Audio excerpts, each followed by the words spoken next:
Sa bawat araw na lumilipas, hindi nawawala ang mga taong handang hamunin ang ating pananahimik. Susubukan nilang igupo tayo sa pamamagitan ng kanilang salita at patunayan na sila ang tama. Ngunit sa likod ng lahat ng iyon, ang tunay na sukatan ng lakas ay hindi nakasalalay sa ingay ng ating tinig, kundi sa lalim ng ating karunungan. Ang taong marunong manahimik sa gitna ng pangungutya ay mas malakas kaysa sa taong sumisigaw upang ipagtanggol ang kanyang sarili, sapagkat hindi lahat ng sagot ay kailangan ng mahaba at magulong paliwanag. May mga sagot na tahimik, ngunit dumadagundong. Simple ngunit bumabagsak na parang kulog, at matalino ngunit dumudurog sa kapalaluan ng kausap. Ang ganitong uri ng kaalaman ay hindi lamang nagbibigay ng katahimikan, kundi ito rin ang nagiging pader na pumipigil sa pagpasok ng negatibong enerhiya sa ating buhay. Sapagkat ang bawat salita na binibitawan natin ay refleksyon ng ating pagkatao, at ang bawat sagot na ating pinipili ay siyang nagiging larawan ng ating pagkatahimik ng loob. Sabi nga ni Marcus Aurelius, ang pinakamainam na tugon sa isang taong hindi makatwiran ay ang manatiling matatag sa katuwiran. At totoo ito, sapagkat sa halip na ubusin ang lakas sa pagtatalo, ang marunong ay pipiliin ang sagot na hindi lamang pumapatay sa ingay, kundi nagbibigay rin ng aral, kaibigan at kapatid. Muli, inaanyayahan kita na mag-subscribe sa ating channel para lagi kang updated sa mga bagong videos na aking gagawin at babago sa pananaw mo sa buhay. Ngayon, dumako tayo sa pinakadiwa ng ating paglalakbay. Ihahain ko sa iyo ang 7 sagot na hindi lamang para manalo sa usapan, kundi para ipakita ang kahusayan ng kaisipan at katahimikan ng loob. Mga sagot na hindi ginagamitan ng lakas ng tinig, kundi ng lakas ng prinsipyo. Mga tugon na kayang magpatahimik, hindi dahil sa takot, kundi dahil sa bigat ng karunungan na dala nito. Number 1. Walang saysay ang pagtatalo kung wala itong patutunguhan. Sa mundo, hindi mawawala ang mga taong laging nais makipagtagisan ng salita. May mga kausap na sa halip na makinig, inuuna ang kanilang pagnanais na patunayan na sila ang tama. Sila ay hindi nakikinig upang umunawa, kundi nakikinig upang makahanap ng butas sa iyong sinasabi. Sa ganitong pagkakataon, ang pinakamatalinong sagot ay ang pagpapaalala na walang saysay ang pagtatalo kung wala itong patutunguhan. Kapag pumasok ka sa isang usapan na puno ng init, ngunit kulang sa direksyon, para ka lamang naglalakad sa gitna ng disyerto nang walang tinutungo. Nakakapagod, nakakaubos ng oras, at sa huli wala kang makakamtan kundi pagod at panghihinayang. Ang isang taong may malalim na pag-unawa ay hindi basta-basta nagpapadala sa init ng ulo ng iba. Alam niyang may mga laban na mas mainam na hindi pasukin at may mga salitang mas mainam na palampasin. Isipin ang isang tao na pilit kang kinukumbinsi na mali ang iyong paniniwala, kahit malinaw na hindi siya handang makinig o magbukas ng isipan. Ang iyong bawat sagot ay kanyang babaluktutin, at ang bawat paliwanag ay kanyang pipigain hanggang mawala ng kabuluhan. Kapag ipinilit mong makipagtalo, para kang nakikipaghamok sa hangin. Anumang gawin mo, hindi mo siya matatalo, sapagkat ang kanyang layunin ay hindi ang katotohanan kundi ang pagiging tama sa kanyang sarili. Dito pumapasok ang karunungan ng Stoics. Ang isang taong marunong ay hindi sumusubok na kontrolin ang hindi niya kayang baguhin, kundi iniiwasan ang mga bagay na walang maidudulot na pakinabang. Ang pagtatalo ay hindi palaging masama, ngunit ito ay nagiging walang kabuluhan kapag ito'y wala ng direksyon at hindi na nagbubunga ng kapayapaan o pag-unawa. Mas mabuti pang piliin ang katahimikan kaysa sa pag-aaksaya ng oras sa isang diskusyong hindi mo kontrolado. Ang katahimikan ay hindi tanda ng kahinaan, kundi tanda ng malalim na lakas ng loob, sapagkat ang isang taong marunong ay hindi kailangang patunayan ang kanyang sarili sa pamamagitan ng sigaw o argumento. Ang kanyang dignidad ay hindi nakasalalay sa opinyon ng iba, kundi sa kanyang kakayahang manatiling buo sa kabila ng mga hamon ng salita. Sabi nga ni Marcus Aurelius, kung may makipagtalo sa iyo at wala itong maidudulot na mabuti, huwag mong hayaang makuha nito ang iyong kapayapaan. Ang 1 minuto ng kapayapaan ay mas mahalaga kaysa sa 1 oras ng walang kabuluhang pagtatalo. Number 2. Ang katahimikan ay mas malakas kaysa sa kahit anong sagot. Sa bawat pagtatalo, natural sa tao ang gumanti, magpaliwanag at ipakita na siya ang tama. Ngunit hindi lahat ng pagkakataon ay nangangailangan ng salita. May mga sandali na ang pinakamatalinong sagot ay hindi nagmumula sa dila, kundi sa katahimikan ng loob. Ang katahimikan ay tila isang sandata na hindi nakikita ngunit nararamdaman. Kapag ang isang tao ay pilit na hinahamon ka, kapag sinusubukan kang igupo gamit ang kanyang matalim na salita at ikaw ay nananatiling payapa, doon niya mararamdaman na hindi siya nagtagumpay. Ang iyong pananahimik ay nagsisilbing salamin na nagpapakita ng kanyang sariling kahinaan. Isang halimbawa nito ay sa isang taong walang tigil sa pangungutya. Kung sasagot ka ng galit, lalo lamang lalakas ang kanyang loob, sapagkat nakamit niya ang gusto niyang reaksyon. Ngunit kung pipiliin mong manahimik, unti-unti siyang mauubusan ng dahilan upang ipagpatuloy ang kanyang ginagawa, sapagkat walang mas mahirap labanan kaysa sa taong hindi naaapektuhan ng iyong mga salita.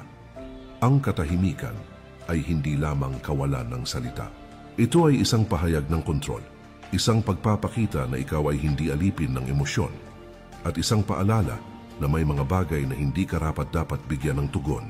Sa pananahimik, ipinapakita mo na mas pinahahalagahan mo ang iyong kapayapaan kaysa sa pagpapatunay ng iyong sarili. Ang mga Stoic ay naniniwala na ang pinakamalakas na tao ay hindi yaong marunong sumagot, kundi yaong marunong magtimpi. Ang hindi pagpapadala sa bawat tukso ng salita ay tanda ng isang pusong disiplinado at matatag. Sabi nga ni Epictetus, kung ang isang tao ay mang-insulto sa iyo, isipin na siya ay hindi talaga ikaw ang kanyang tinutukoy, kundi ang ideya niya tungkol sa iyo, at iyon ay hindi mo kontrolado. Kapag pinili mo ang pananahimik, pinapakita mong ikaw ay hindi nabubuhay upang patunayan ang iyong halaga sa iba, sapagkat ang iyong halaga ay hindi kailanman matutukoy ng mga salitang ibinabato ng tao laban sa iyo, kundi ng katahimikan na dala mo sa iyong loob. At sa huli, ang katahimikan ay hindi lamang nakakapagpatahimik sa kausap, ito rin ay nagiging aral, isang paalala na may mga laban na hindi dapat salihan.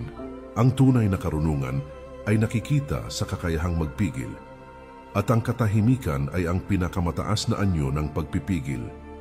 Number 3, ang pinakamalakas na sagot ay yaong may kontrol sa sariling damdamin. Maraming tao ang naniniwala na ang pagiging matatag ay nakabase sa lakas ng salita o sa bilis ng reaksyon. Ngunit sa katotohanan, ang tunay na lakas ay hindi nasusukat sa dami ng nasabi mo, kundi sa kakayahan mong pamahalaan ng iyong damdamin sa harap ng kahit na anong hamon. Kapag may isang taong nagtatangkang gambalain ng iyong kalooban, ang unang instinct ay magalit, magtanggol o magpaliwanag. Ngunit ang isang taong marunong ay hindi agad nagpapadala sa emosyon. Alam niya na sa bawat salita o kilos na dala ng galit o sama ng loob, may kaakibat itong panganib na mawala ang kanyang kapayapaan. Isipin ang sitwasyon kung saan ang iyong kausap ay pilit na sinusubukan kang patigilin o pahinain. Ang bawat salita na iyong binibitawan ay parang apoy na maaari ring mas lalong magpainit ng sitwasyon.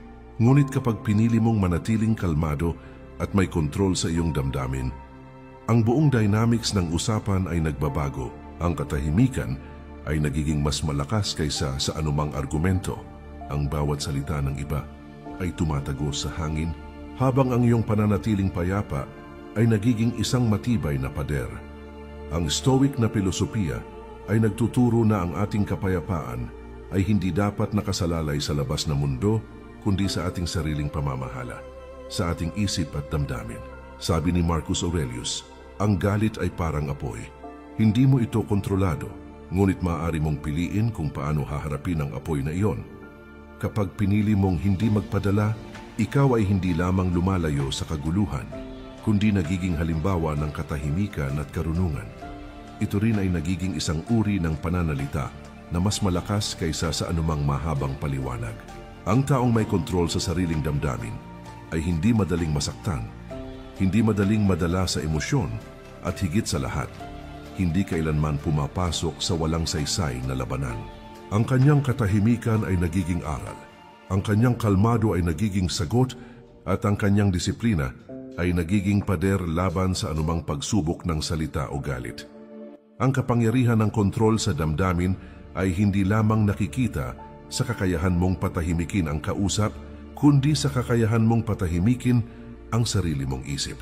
Sapagkat ang tunay na karunungan ay nakasalalay sa kakayahang manatiling buo at payapa, kahit na ang mundo ay nagtatangkang guluhin ka. Number 4. Ang katahimikan at pagtitimpi ay higit pa sa anumang mabilis na sagot. Maraming tao ang naniniwala na sa bawat pagtatalo o hamon, kailangan nilang agad na magbigay ng sagot, mabilis na ipagtanggol ang kanilang sarili, o ipakita na sila ang tama.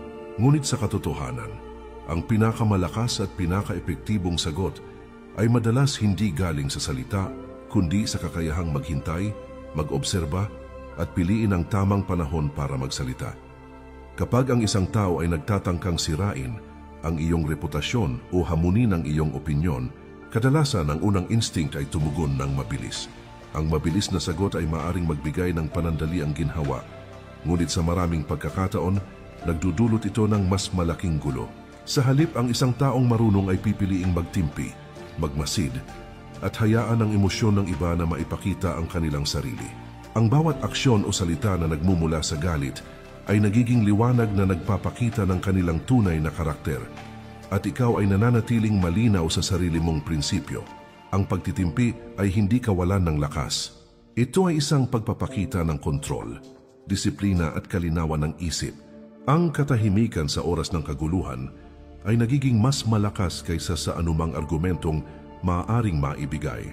Kapag pinili mong hindi agad sumagot, pinipili mong panatilihin ang iyong integridad at pinoprotektahan ang iyong kapayapaan ng isip.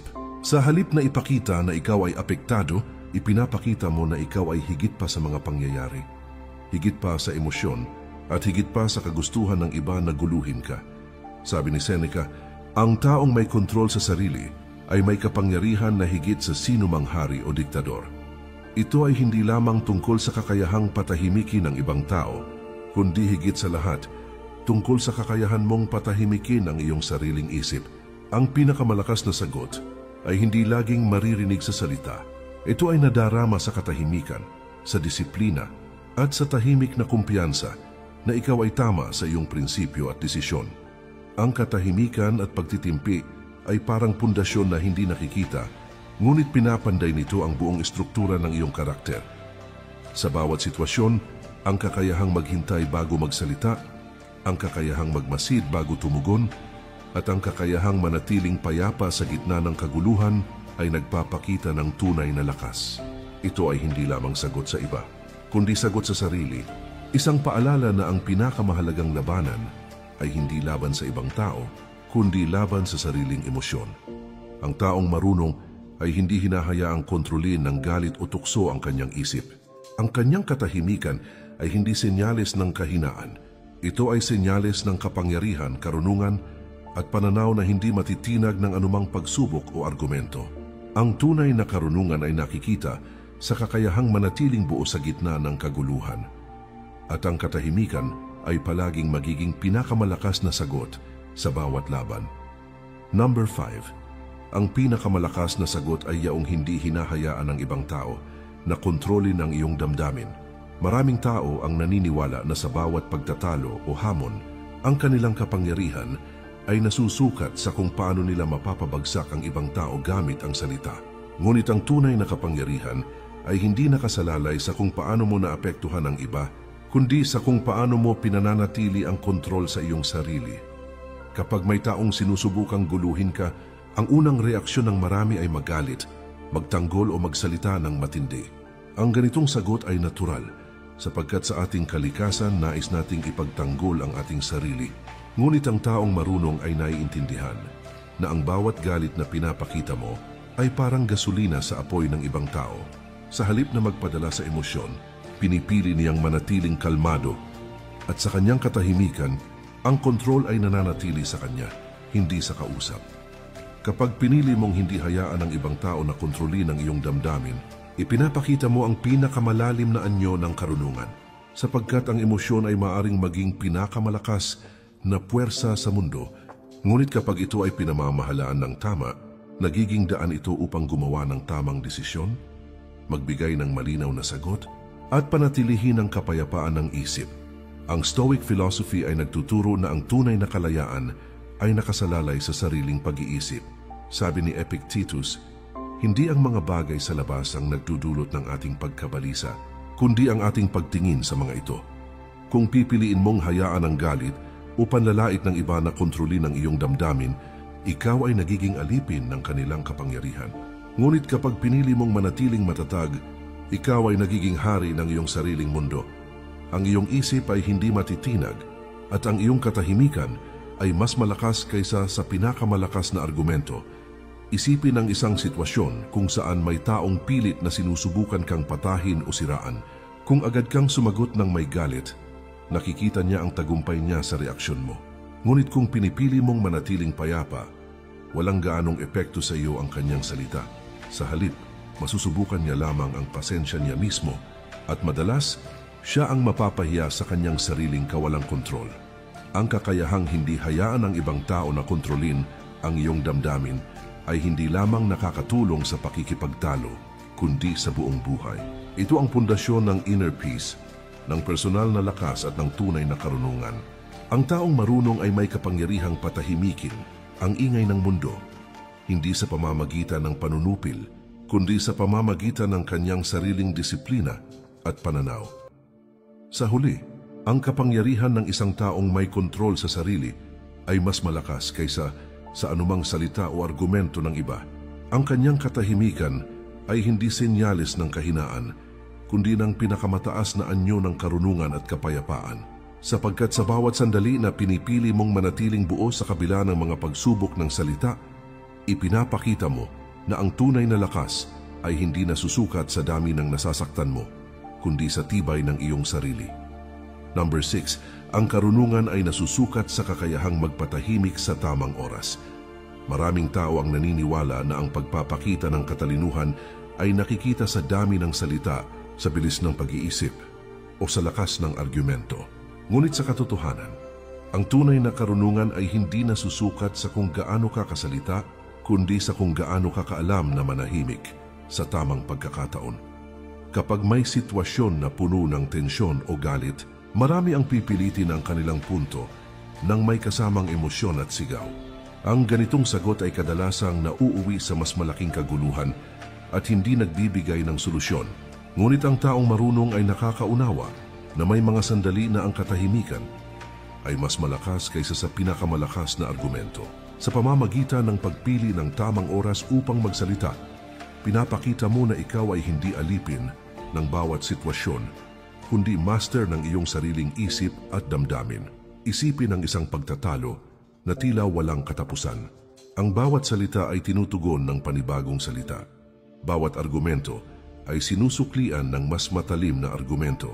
Sa ganitong sitwasyon, ang mabilis na sagot ay maaring magbigay ng pansamantalang pakiramdam ng tagumpay, ngunit ang karunungan ay hindi nasusukat sa pansamantalang damdamin. Ang karunungan ay nakikita sa kakayahang maghintay, magmasid, at pumili ng salita na tunay na makakabago sa sitwasyon. Sabi ni Seneca, ang karunungan ay hindi sa dami ng alam, kundi sa kakayahang malaman kung kailan magsasalita at kailan mananahimik. Kapag pinili mong patahimikin ang ingay at maghintay bago magsalita, ikaw ay nagpapakita ng kontrol, disiplina at mas malalim na pag-unawa sa sarili at sa sitwasyon. Ang katahimikan ay nagiging sandata, isang paraan upang ipakita na ikaw ay hindi basta naapektuhan at isang mensahe na ang tunay na lakas ay hindi sa salita kundi sa prinsipyo. Bukod dito, ang pagpili ng tamang oras upang magsalita ay nagtataguyod ng respeto. Ang iyong kausap ay nakikita na hindi mo lamang sinasagot ang bawat salita ng impulsive, kundi pinag-iisipan mo ang bawat sagot at pinapahalagahan ang kalidad ng iyong komunikasyon. Ang ganitong uri ng karunungan ay nagiging gabay hindi lamang sa pakikipagtalo, kundi sa buong buhay, mula sa mga relasyon sa trabaho hanggang sa mga personal na desisyon. Sa huli, ang karunungan ay hindi lamang nasusukat sa kung ano ang nasasabi mo, kundi sa kung paano mo pinipili ang iyong mga salita at kilos. Ang isang taong marunong ay nakakaunawa na may kapangyarihan sa katahimikan na higit pa sa anumang mahabang paliwanag. Ang tamang sandali upang manahimik ay nagiging pinakamalakas na sagot at sa pamamagitan nito ipinapakita mo na Ang iyong isip at damdamin ay nasa iyong kontrol, hindi sa kamay ng ibang tao. Number 7. Ang tunay na lakas ay nakikita sa kakayahang manatiling matatag sa gitna ng kaguluhan. Sa bawat araw, makakasalamuhan natin ang mga taong sinusubukan tayong guluhin, hamunin o patahin. Maraming pagkakataon na ang mundo ay puno ng ingay, kritisismo at walang saysay na pagtatalo. Sa ganitong mga sandali, ang unang instinct ng karamihan ay tumugon, magpaliwanag o magpakita ng galit. Ngunit ang tunay na lakas ay hindi nasusukat sa bilis ng reaksyon o sa tindi ng salita. Ang tunay na lakas ay nasusukat sa kakayahang manatiling matatag, kalmado, at may prinsipyo sa gitna ng kaguluhan. Ang taong marunong ay alam na, sa bawat sitwasyon, may dalawang uri ng laban, ang laban sa iba at ang laban sa sarili. Madaling masunog ang damdamin kapag pinipilit kang maliitin, siraan o hamunin. Ngunit ang pinakamalakas na tao ay hindi nagpapadala sa impulsibong emosyon. Sa halip, siya ay nananatiling kalmado, nakatuon sa tama, at hindi nagpapadala sa kagustuhan ng iba na guluhin ang kanyang isip. Kapag pinili mong manatiling matatag, ipinapakita mo na ang iyong kapayapaan ay hindi nakasalalay sa panlabas na mundo. Ang iba ay maaaring magtangkang patahin ka, ngunit ang kanilang lakas ay walang bisa kung ikaw ay matatag sa sarili mong prinsipyo. Ang katahimikan, pagtitimpi at pagpili ng tamang sagot ay nagiging sandata na mas mabisa kaysa sa anumang argumento o sigaw. Sabi ni Marcus Aurelius, ang kalakasan ng tao ay hindi nasusukat sa kung paano niya napapatibag ang iba, kundi sa kakayahang manatiling matatag sa gitna ng unos. Ito ay paalala na ang bawat hamon ay hindi lamang laban sa panlabas na mundo, kundi laban sa sariling emosyon, sa sariling ego, at sa kakayahang panatilihin ang kontrol sa sarili. Ang tunay na lakas ay nakikita rin sa kakayahang maging halimbawa sa iba. Kapag nananatiling matatag ang isang tao sa gitna ng kaguluhan, ipinapakita niya na may mas mataas na pamantayan kaysa sa pansariling emosyon. Ang kanyang katahimikan ay nagtuturo. Ang kanyang disiplina ay naggagabay at ang kanyang prinsipyo ay nagbibigay liwanag sa mga napapalibutan ng ingay at kaguluhan. Ang pinakamalakas na sagot ay hindi palaging maririnig sa salita, kundi nadarama sa kilos, sa pananatiling payapa at sa kakayahang manatiling matatag sa kabila ng lahat. Ang isang taong marunong ay alam na ang tunay na tagumpay ay hindi nasusukat sa kung sino ang natalo sa argumento, kundi sa kung sino ang nanatiling buo, kalmado at may integridad sa lahat ng oras. Ang tunay na karunungan